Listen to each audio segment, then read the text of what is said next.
اگر اس وقت ایک سوال پوچھتا ہوں کہ یہ بتائیے کہ جنوری سے لے کر دسمبر تک کتنوں کو نام معلوم ہے؟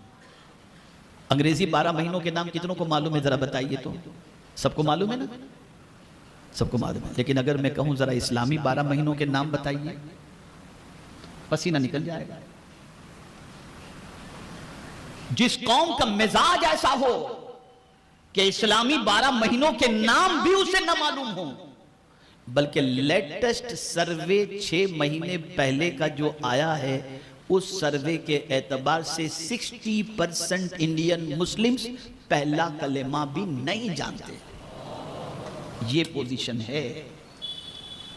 اور ہم کیا کر رہے ہیں؟ کھاؤ کباب. جتنے مسلم محلوں میں چلے جائیے رات کے 3 بجے تک خوب کباب چل رہے ہوتے ہیں. کتاب کہیں نظر نہیں آتی.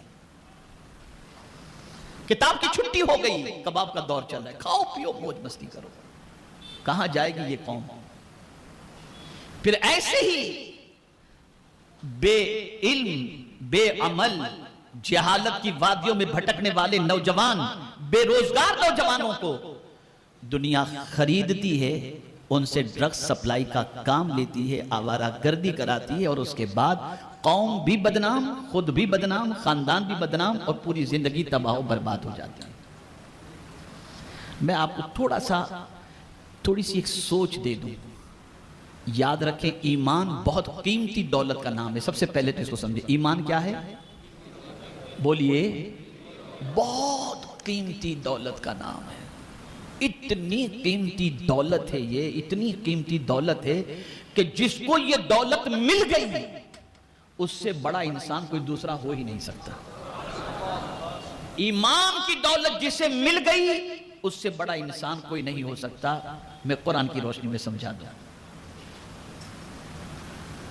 اربوں خربوں انسان موجود ہیں، لیکن وہ چند ٹکوں پہ کوئی بک جاتا ہے، کچھ ملکیت پر بک جاتا ہے، کوئی بولی لگ جاتی ہے، بولی لگ جاتی ہے.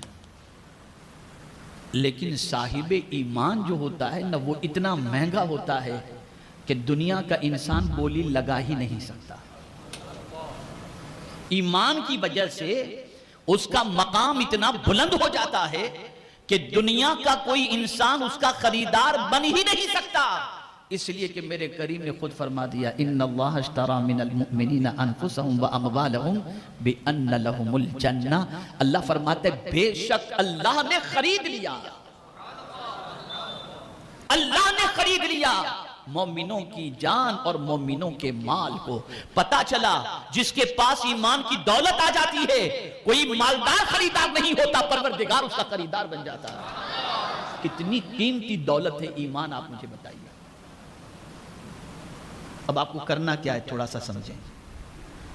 سمجھاؤں گا لوجک کے طور پر تو بات سمجھ میں آئے گی. آپ کی جیب کے اندر 200 روپے ہیں، آپ کی جیب میں 200 روپے ہیں. آپ ٹرین میں سفر کر رہے ہیں، سلیپر کلاس کے اندر ٹرین میں ہیں آپ. 200 روپے اگر جیب میں ہیں تو آپ کو کوئی ٹینشن رہے گا اس کے گر جانے کا، یا اس کے لٹ جانے کا، یا اس کے تباہ ہو جانے کا، یا ضائع ہونے کا؟ کوئی ٹینشن نہیں ہوگا. 200 روپے کی کون فکر کرتا ہے؟ کروٹ مارا اور سو گیا، مزے کی نیند بھی آ گئی. لیکن آپ کے پاس 2 لاکھ روپے ہیں تو آپ کی جیب میں 2 لاکھ روپے ہیں اور آپ ٹرین میں سفر کر رہے ہو، اور چھوٹا سا آپ کا بیگ ہے، اس کے اندر آپ نے 2 لاکھ روپے رکھے ہیں، تو اس کو بالکل سرہانے رکھیں گے. اس کا جو پٹا ہوگا اس کو گلے میں ڈال کے رکھیں گے کہ کوئی کھینچے تو بھی پتہ چل جائے. آنکھ کھلے گی تو پہلے دیکھیں گے کہ بیگ موجود ہے کہ نہیں. بتائیے یہ ہے یا نہیں؟ ایسا ہوگا یا نہیں ہوگا؟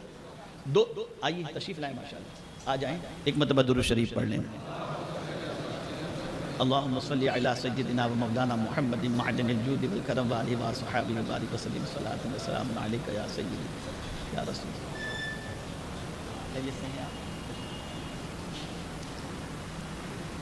تو میرے پیارے آقا صلی اللہ تعالی علیہ وسلم کے پیارے دیوانوں، 2 روپے ہوں گے یا 200 روپے ہوں گے، 200 روپے ہوں گے تو آپ بے دھڑک سو جائیں گے.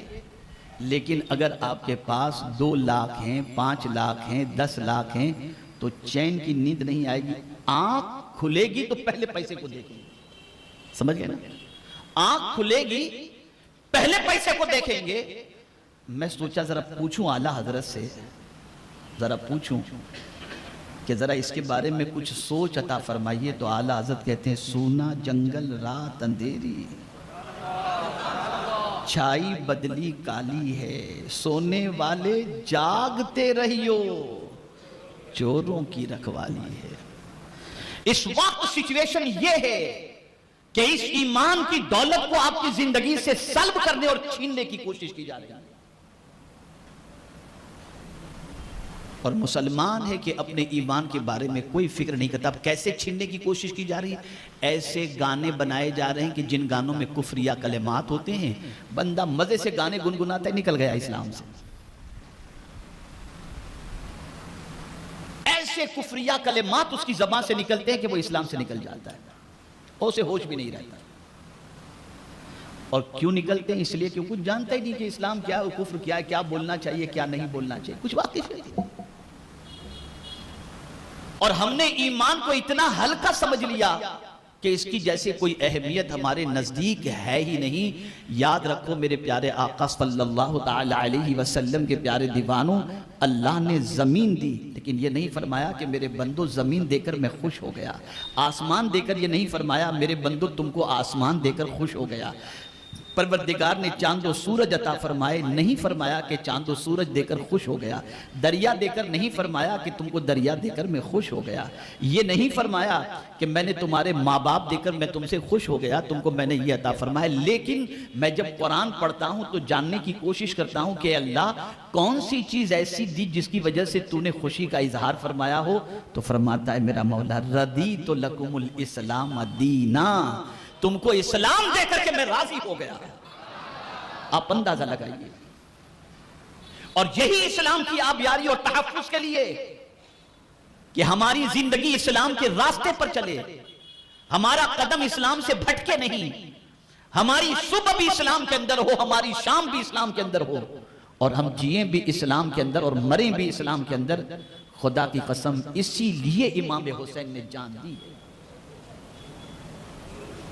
اسی لیے تاجدار کربلا نے جان دی کہ ہمارا قدم نہ ڈگمگائے، ہمارا وجود غلط راستے کی طرف نہ جائے، اس کردار کی طرف نہ جائے جو کردار یزید کا ہے. ہمیں سیدھے راستے پر چلانے کے لیے امام حسین نے سب کچھ لٹا دیا.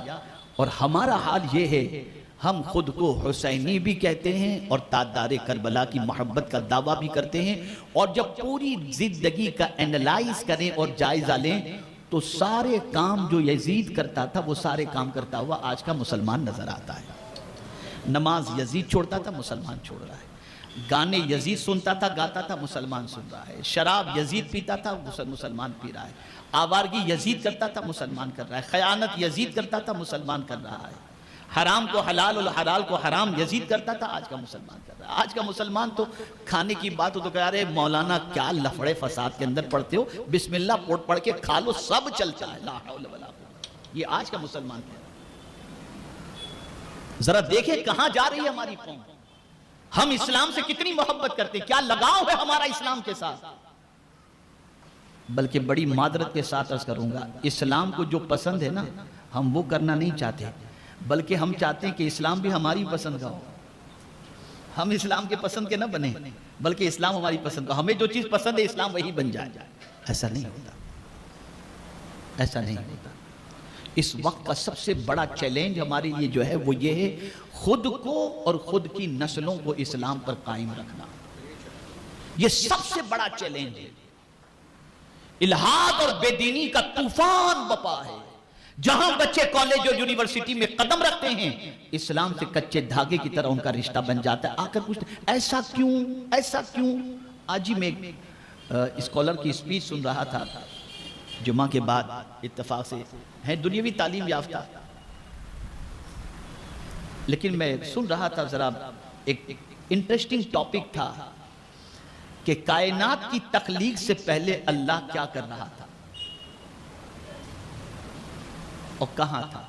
یہ کویشچن جب دنیا اس نے پیدا نہیں کی تھی، کائنات کی تخلیق نہیں ہوئی تھی، تو اللہ عز و جل کہاں تھا، کیا کر رہا تھا، یہ ایک کویسچن تھا۔ انہوں نے اپنے حساب سے احادیث کی روشنی میں اور کئی ارب پہلے کے بارے میں تجزیہ جو سائنٹسٹ لوگوں کو تھا انہوں نے اس کو پیش کیا، اور ساتھ ہی ساتھ رسول اعظم صلی اللہ علیہ وسلم کی ایک حدیث مبارکہ پیش کی۔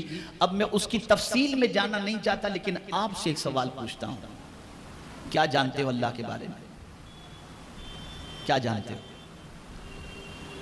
آپ کے پاس اگر کوئی غیر مسلم آئے اور آ کر کے یہ سوال کرے کہ بھئی ذرا ہم کو کچھ اللہ کے بارے میں بتاؤ، تو آپ کیا بتائیں گے؟ کیا جانتے ہو اللہ کے بارے میں؟ کیا بتائیں گے آپ؟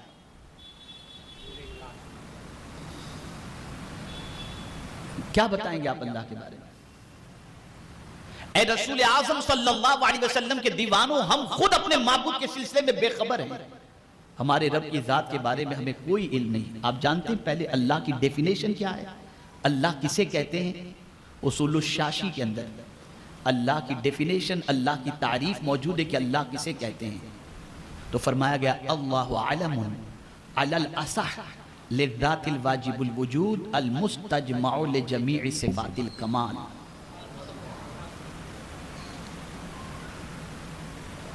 اللہ اس ذات کا نام ہے جو ہمیشہ سے ہے اور ہمیشہ رہے گی، جو ہمیشہ سے ہے اور ہمیشہ وہ جو ذات رہے گی وہ اللہ کی ذات ہے۔ اور پھر ہے کیا؟ ساری کمال والی جتنی بھی صفتیں ہیں ان صفتوں کے جامع کا نام ہے اللہ، اور یہ صفتیں اللہ کے اندر کسی کی وجہ سے نہیں، وہ سب ذاتی صفات ہیں۔ اور میں آپ کو بتا دوں، میں بہت مبارک بات پیش کرتا ہوں، اور ہمارا مشن ہے اس وقت مدرسہ اسلامیات کے قیام کے سلسلے میں ہم ہر گلی کوچے محلوں کے اندر یہ قائم کرنا چاہتے ہیں۔ اس کا الحمدللہ نصاب بھی ہے، طریقہ تعلیم، ساری چیزیں اس کی موجود ہیں۔ آپ کو بتاؤں گا تو حیرت ہوگی۔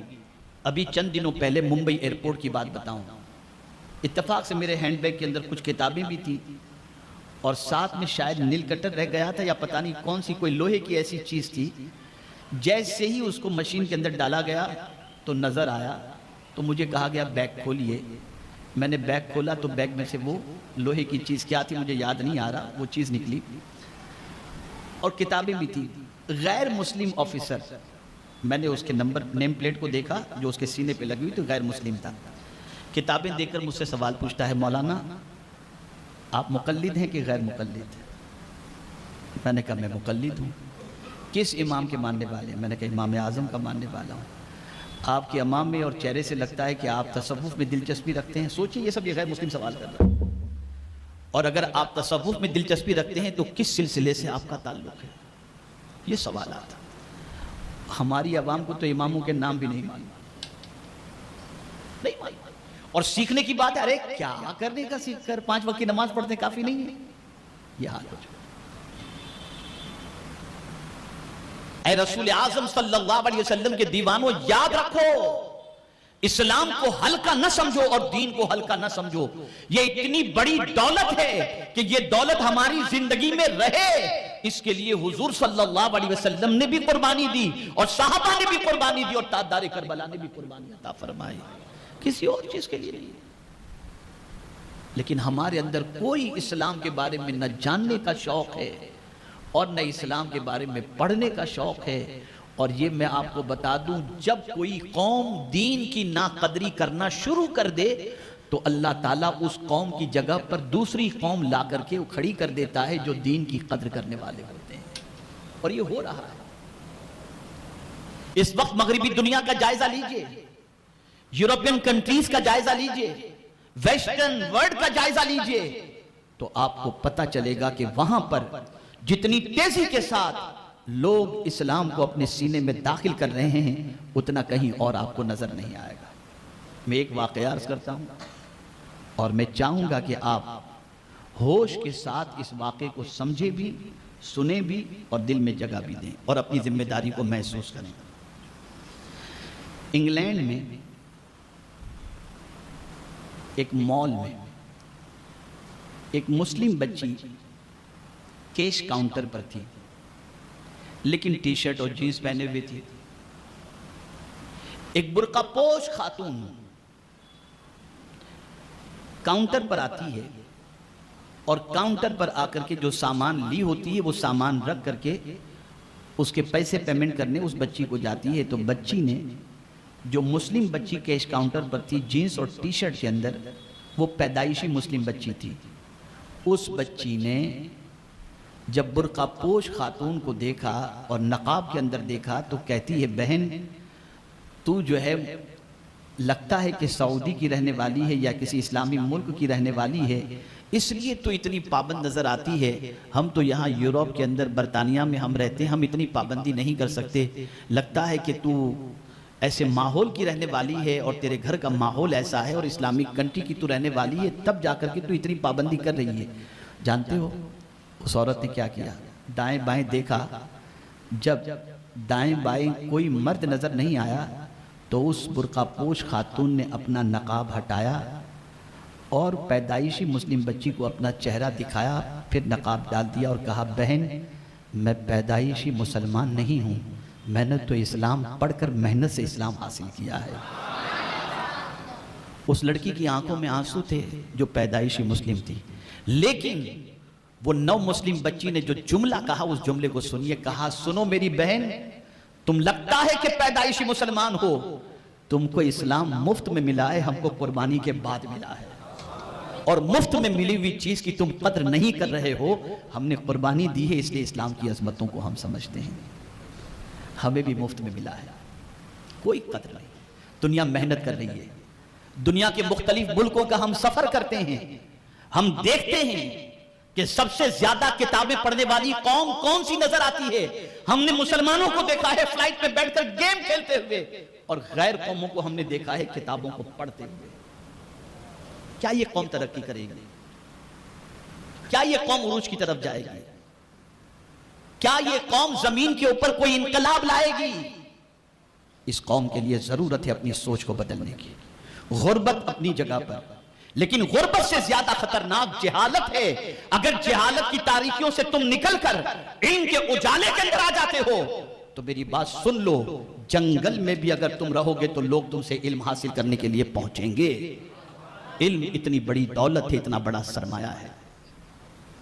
اس لیے میری گزارش ہے کہ جہاں اہل بیت کی محبت دلوں کے اندر ہونی چاہیے، وہیں مشن اہل بیت بھی دل کے اندر ہونا چاہیے، مقصد شہادت بھی دل و دماغ کے اندر ہونا چاہیے. ڈرنے کی ضرورت نہیں، گھبرانے کی ضرورت نہیں، حالات سے بددل ہونے کی ضرورت نہیں، معاشرے میں پیدا ہونے والے بہت سارے مسائل سے گھبرانے کی ضرورت نہیں. کربلا میں تنہا امام حسین پر جتنی آزمائشیں ہونی چاہیے ساری آزمائشیں ہو گئیں، لیکن امام حسین کس وجہ سے کربلا میں ثابت قدم تھے جانتے ہیں؟ خدا کی قسم ایمان کی وجہ سے. اس لیے کہ قرآن کہتا ہے وَعَلَى اللَّهِ فَلْيَتَوَكَّلِ الْمُؤْمِنُونَ، اللہ پر بھروسہ مومن ہی کیا کرتا ہے. اگر مومن ہو تو حالات کیسے بھی ہوں آدمی پرواہ نہیں کرتا. وہ جانتا ہے جس کا میں بندہ ہوں وہ خدا قادر مطلق ہے، وہ چاہے ایسے راستے پیدا فرما دے. یزید گرانا چاہتا ہے، حسین گرے بھی. جملے پہ توجہ چاہوں، یزید گرانا چاہتا تھا اور حسین گرے بھی. یزید اپنے یہاں گرانا چاہتا تھا، یزید کے یہاں حسین نہ گرے، خدا کی بارگاہ میں گرے. دنیا تمہیں اپنے قدموں میں گرانا چاہتی ہے، جھکنے کی کوئی ضرورت نہیں، جھکو خدا کی بارگاہ میں. تو تمہیں جو اپنے قدموں میں گرانا چاہتا ہے وہ گر تو جائے گا، لیکن خدا کی بارگاہ میں گرے تو خدا اتنا اٹھائے گا کہ آج صدیاں گزر گئیں، حسین کا ذکر آج بھی بلند ہے اور قیامت تک بلند و بالا ہوتا رہے.